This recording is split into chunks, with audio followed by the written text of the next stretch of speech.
Bonjour, bienvenue sur boursicoté.com. Je vais vous faire une présentation des volumes. Les volumes, qu'est-ce que c'est? Ce sont les petits histogrammes que nous avons ici en bas du graphe.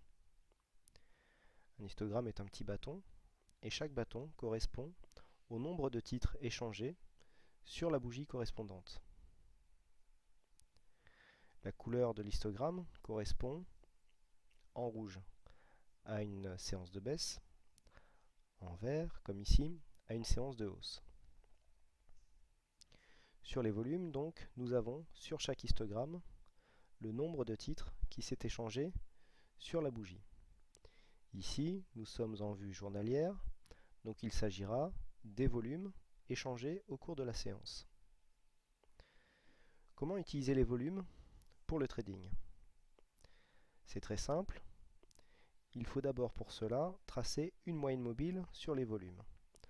Donc dans ProRealTime, nous ouvrons la fenêtre des volumes et nous ajoutons une moyenne mobile à 20 jours par exemple.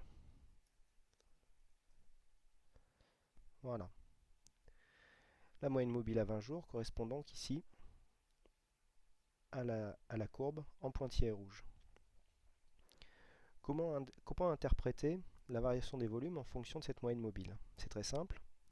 Lors d'une tendance haussière, comme celle-ci, nous sommes au-dessus de la moyenne mobile bleue, nous avons les histogrammes verts qui sont majoritairement au-dessus de la moyenne mobile.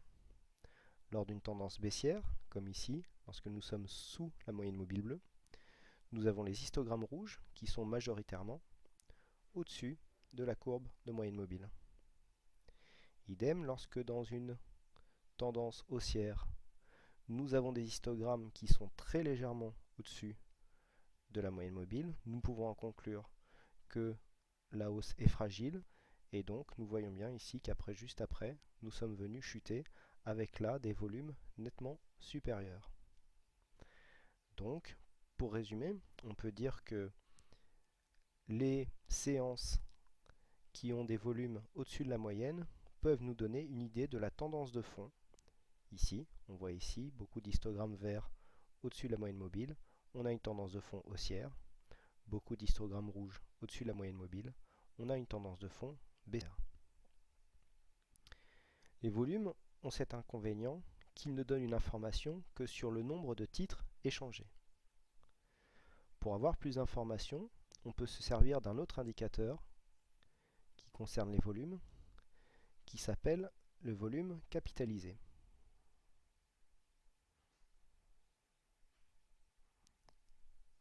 Les volumes capitalisés est un indicateur personnel.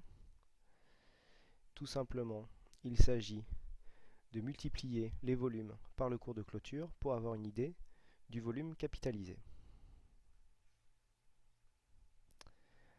À quoi servent les volumes capitalisés? Ils nous donnent une indication de la somme d'argent qui a été échangée sur la séance sur le titre dont le graphe est affiché. Donc, en dehors du nombre de titres échangés, il nous donne une idée de la liquidité d'une valeur, et d'autre part, il s'affranchit de la variation ici. Ici, par exemple, nous avons une augmentation de plus de 20%. Eh bien, au niveau du volume capitalisé, la variation des histogrammes ne sera pas impactée ici par la valeur, par le changement de valeur que nous avons ici entre ce point bas et ce point haut, puisque ici, le volume capitalisé prendra en compte la valeur, justement, la valeur de l'action choisie. Donc cet indicateur est plus valable en ce qui concerne pour mesurer la liquidité d'une action plutôt que de dégager une tendance. C'est un indicateur différent, mais les deux sont utiles. Voilà comment on peut utiliser les volumes dans le trading. Merci pour votre attention et à bientôt sur boursicoté.com.